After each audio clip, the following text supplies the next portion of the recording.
ఓం నమో వెంకటేశాయ. జై చిన్నమస్త. ఈరోజు మనము ప్రదక్షిణలు మరియు ప్రదక్షిణలు ఎలా చేయాలి అనే అంశం గురించి తెలుసుకుందామండి. మనకు తెలుసు మామూలుగా ప్రదక్షిణలు అంటూనే మనం గుళ్ళోకెళ్ళేసి దేవుడి యొక్క అక్కడ ఆ వాకిలి దగ్గర నుంచి మళ్ళీ ఇట్లా సర్కమ్యులేషన్స్ అంటారు ఇంగ్లీష్‌లో. ఎడమ వైపు నుంచి తిరిగి కుడివైపుకొచ్చేసి అక్కడ స్టాప్ చేయడం ఒక ప్రదక్షిణ అని చెప్తా ఉంటారు. అంటే కుడి నుండి ఎడమకు కొంతమంది ఎట్లా చేస్తుంటారంటే ఎస్పెషల్లీ నవగ్రహాలకి ప్రదక్షిణలంటే కుడి నుంచి ఎడమకు మళ్ళీ ఎడమ నుంచి కుడికి ఇలా చేస్తూ ఉంటారు. సో ఇలాంటి కన్‌ఫ్యూజన్స్ లేకోకుండా అసలు ప్రదక్షిణలనేటివి ఎలా చేయాలి అనేది చూద్దాం. ఈ ప్రదక్షిణ ఎలా చేయాలి అనేది ఏదో నేను సొంతంగా చెప్పట్లేదు. ఇది కాశీఖండం నుంచి చెప్తున్నాననమాట. సో, మనం అందులో ఉన్న రెఫరెన్స్ కాశీఖండం మనకు. సో, ఆ కాశీఖండం మీరు కూడా చదివితే మనకు ప్రదక్షిణలు ఎలా చేయాలి అనేది అందులో క్లియర్‌గా ఉంటుంది. చాలామంది చదివే అలవాటు లేని వాళ్ళు కూడా ఉంటారు. కొంతమంది ఉన్నవాళ్ళు ఉంటారు. తెలిస్తే ఓకే. తెలియకుంటే ఇన్ఫర్మేషన్ నోట్ చేసుకోండి. మీకు ఇన్ ఫ్యూచర్‌లో యూజ్ అవుతుంది. సరే. ప్రదక్షిణలు ఎలా చేయాలి అంటే మామూలుగా ప్రదక్షిణ మనకు తెలుసు.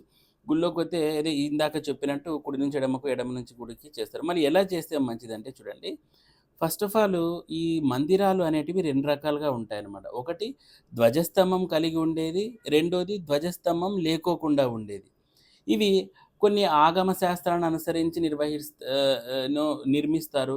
కొన్ని ఏం చేస్తారంటే ఆగమ శాస్త్రం కాకోకుండా ఏదో చిన్న వాస్తు చూసుకొని స్వామి ఇక్కడుంటే బావుంటది. మూల విరాట్ ఇక్కడ, ఇది ఇక్కడ, నవగ్రహాలు ఇక్కడ అనేది చూస్తారు. ఆగమ శాస్త్రము ద్వారా చేసేటివి చాలా పర్ఫెక్ట్‌గా ఉంటాయన్నమాట.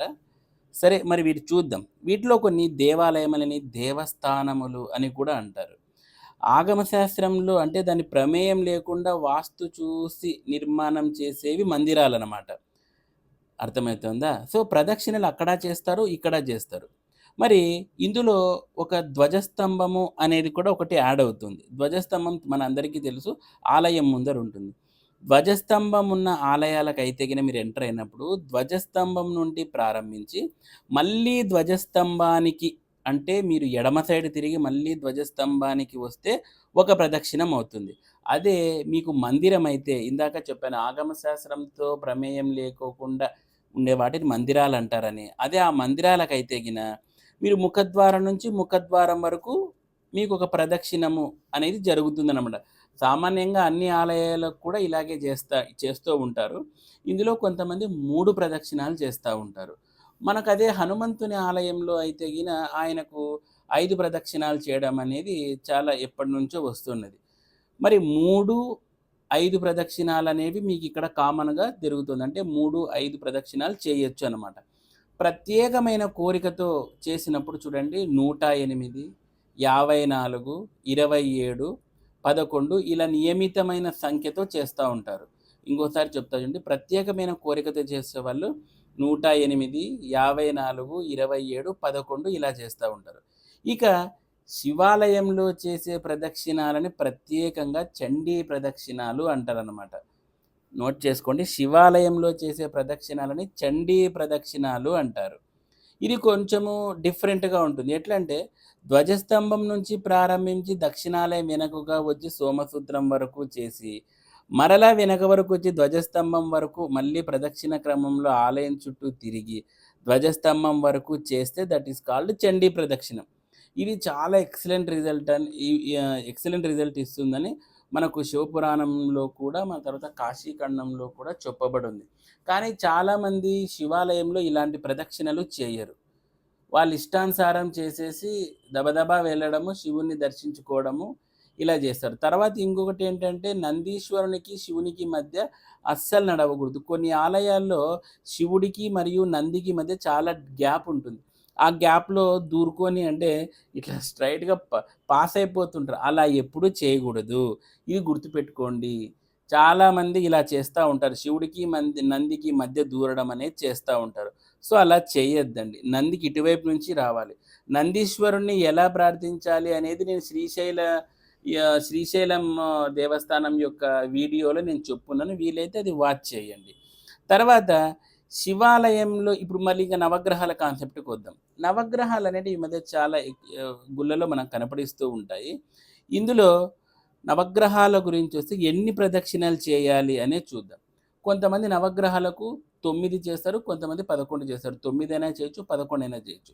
కొంతమంది 7 గ్రహాలకు ప్రాపర్‌గా తిరిగి అంటే సర్కంబులేషన్స్ చేసేసి ఎడమ నుంచి కుడికి తిరిగి మిగతా 2 కూడాను వాళ్ళేం చేస్తారంటే కుడి నుంచి ఎడమకు తిరుగుతారు. ఎందుకు అంటే రాహుకేతువులు మీకు అపోజిట్ డైరెక్షన్‌లో ఉంటాయి కాబట్టి మేమి కూడా అపోజిట్‌గానే తిరిగితే బెస్ట్ రిజల్ట్ ఉంటాయని చెప్తా ఉంటారు. అది తప్పు.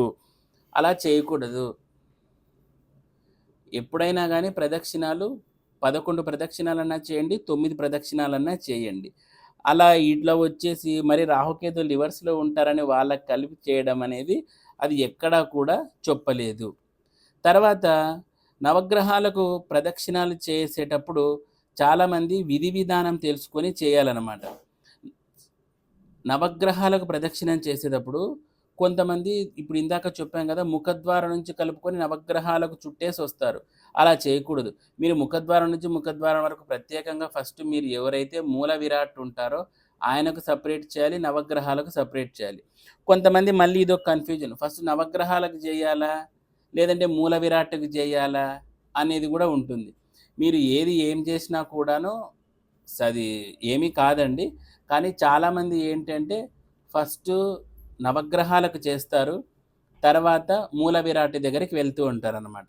సో, కాబట్టి అది ఎలా చేసినా కూడా పెద్ద ఇంప్రాపర్ రిజల్ట్స్ ఏం రావు. కాబట్టి ఆ విషయంలో గుర్తుపెట్టుకోండి. తర్వాత ప్రత్యేకంగా దోష నివారణకు మీరు చేసేటప్పుడు ఏం చేస్తారంటే నవగ్రహ ప్రదక్షిణాలు 9 లేదా 11 నిర్వహించిన తర్వాత ప్రత్యేకంగా ఏ గ్రహానికైతే ఇప్పుడు ఫర్ ఎగ్జాంపుల్ శనిగ్రహం. నవగ్రహాలన్నీ అయిపోయిన తర్వాత మళ్ళీ మీరు శని దగ్గరికొచ్చి శనిగ్రహం దగ్గర ప్రత్యేకంగా మళ్ళీ ప్రదక్షిణాలు చేయాల్సుంటుంది. శనిగ్రహాన్ని దగ్గర ప్రదక్షిణాలు చేసేటప్పుడు మీరు సెల్ఫ్ సర్కంబులేషన్స్ అంటే మీ అంతట మీరే ఆత్మ ప్రదక్షిణం అనేది చేస్తారు. కానీ ఇంకో విషయం మూల విరాట్ దగ్గర ఎప్పుడు గాని ఆత్మ ప్రదక్షిణాలు చేయకూడదండి.